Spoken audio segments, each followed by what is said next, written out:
आहे। पवार साहेबांच्या बरोबर ज्यांच्याकडे बघून आम्ही राजकारणात प्रेरणा घेतली तो आमचा अभिमान स्वाभिमान, आमचा आधार माझे काका आणि महाराष्ट्राचे अजितदादा यांचा शोक प्रस्तावावर बोलण्यास मी आज या ठिकाणी उभा आहे। मुख्यमंत्री साहेबांनी हा शोक प्रस्ताव या ठिकाणी इथं मांडला आणि या प्रस्तावाला त्या ठिकाणी मी पाठिंबा देतो। जन्मतारीख 22 जुलै 1959, निधनाची तारीख 28 जानेवारी 2026, 66 वर्षे 6 महिने आणि 6 दिवस असा हा त्यांचा आयुष्याचा प्रवास। पायाखालची जमीन सरकणे काय असते ते 28 जानेवारीला आम्ही सर्वांनी तिथं अनुभवलं।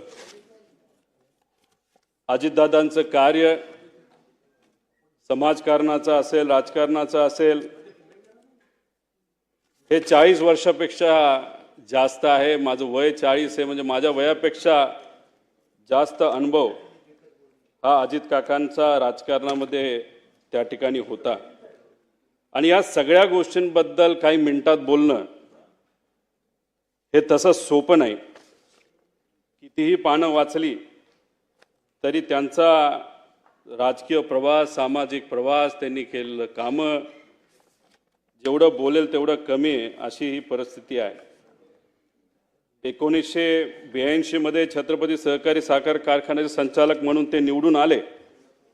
त्यावेळेस सुरू झालेला प्रवास हा 2026 पर्यंत राज्याचे उपमुख्यमंत्री म्हणून काही काळ अजून त्यांना मिळाला असतं, काही वर्ष त्यांना मिळाली असती तर या महाराष्ट्राचं सर्वात प्रमुख राजकीय स्थान म्हणजे मुख्यमंत्री सुद्धा अजितदादा झाले असते, असा विश्वास हा आम्हा सगळ्यांना महाराष्ट्रातल्या जनतेला अध्यक्ष महोदय त्या ठिकाणी आहे। या विधानसभेमध्ये आल्यानंतर अजून सुद्धा दादा कुठं बसलेत आमच्याकडे लक्ष ठेवून असतील। अधिवेशनामध्ये येत असताना अजून पण आपल्या सर्वांना आठवत असेल त्यांची कपडे घालण्याची स्टाईल, कधीतरी गॉगल घालणार, त्यांच्याबरोबर आमदारांचा घोळका, कार्यकर्त्यांचा घोळका।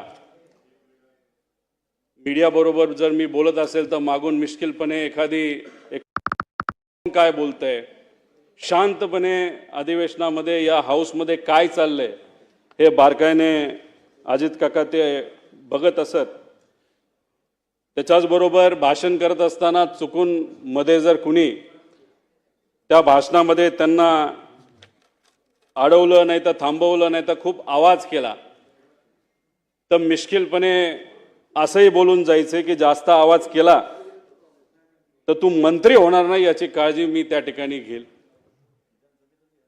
त्याच्याच बरोबर पवार साहेबांवर चुकून जर कोणी बोललं तर या हाऊसला डोक्यावर घेतलेलं सुद्धा आपण त्या ठिकाणी तिथं बघितलेलं आहे।